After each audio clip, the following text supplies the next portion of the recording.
Hello everyone and welcome back to my channel. I am MrSimside and today we are back in Planet Coaster 2. Today's episode is focused on creating my first ever water coaster in the game, and I can't wait to show you how it turned out in the end.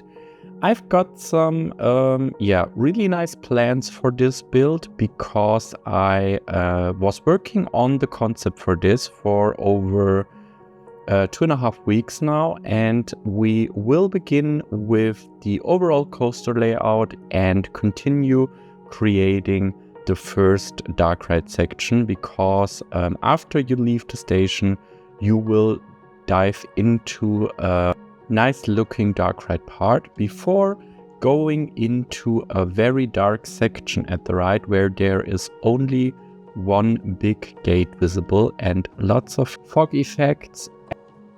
The overall coaster will feature multiple turntables and will end in the big lake we created already in last week's episode. When I was building this, I am already, I guess, about 18 hours in game, but I'm still finding out new tricks how to build better things.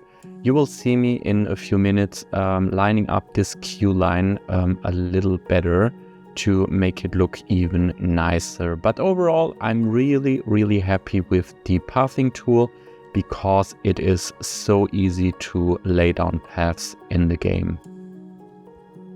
Before I tell you more about my building process, I would love to invite you to subscribe to my channel if you want to support me even more. Also, feel free to become a channel member, but this will not be necessary to stay updated with everything that will come in the future. But I really appreciate your subscription. And thank you for watching today's episode. And yeah, maybe you haven't seen the first episode with my park entrance build, so I will link it at the end of the video again. When I think back of Planet Coaster, the original game, I am always been wanting to recreate Atalantica Supersplash, as the Europa Park in Germany is mostly my home park. I always had a special relationship to Atalantica Supersplash. Actually, the coaster isn't that interesting or special, but with those turntables, which were pretty new back then when the coaster opened, and I was always excited about the feeling when the coaster car was going backwards and then the big drop into the water with this big amounts of water splashing around you. I still love it even when I'm at the park today. So that's mostly the reason why I decided to go with this kind of coaster type first in Planet Coaster 2, but I decided to create a unique coaster layout and not recreating the Atalantica Supersplash layout. But as you can see right now, I am still trying to recreate a little part of the coaster before we go into the final drop into the lake. Even though the coaster builder doesn't look too different from Planet Coaster 1, it is definitely improved a lot, and I really like how snappy it is when it comes to coaster building. But I still had to figure out the right angle to make the drop into the lake. As soon as the coaster track will have the right color, it also looks really nice. And the water is volumetric in Planet Coaster 2, so you have a really nice look underwater. And of course, those little waves on the surface of the water match perfect with the channel in the water. So I really enjoy how it turns out in the end and how good it looks when the coaster car splashes into the water section. As we have global illumination and ray tracing in Planet Coaster 2 now, I really wanted to go for a dark ride part because that's what makes the game for me personally very, very special, because in Planet Coaster 1 I wasn't able to create dark indoors without the event sequencer and day and night time changer. And yeah, I'm super happy how it turned out in the end, and I would love to hear from you what you think of my opening scene for that ride, and maybe hear some other ideas for future attractions in my park. I still struggle a little with some of the new things because I don't know all the pieces. I'm not sure which one to choose and use to create what I have in mind. And that's the reason why it takes me sometimes even longer, but I try to cut out everything that is not really necessary for the process. And I guess in the future it will, of course, be better. And yeah, but I also have to tell you that I built this coaster twice, because before I started recording this episode, I made a test park where I just tried to figure out how the coaster builder works, how I can use the scenery pieces to make dark indoors, and yeah, just have a trial and error park where I can test things before recording it, that I don't have to cut out too much during my process. As my voice was a little struggling the last couple days because I was recording so much and was speaking to my microphone for all the videos that are coming up a lot, and having meetings all day with clients at work. So I will leave you alone now with the time lapse, and I hope you enjoyed today's video. Leave a like, hit the subscribe button and comment down below. I thank you again for watching and supporting my channel. And yeah, I can't wait to get even more creative in the future with you guys. Thank you so much, and see you next time.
you.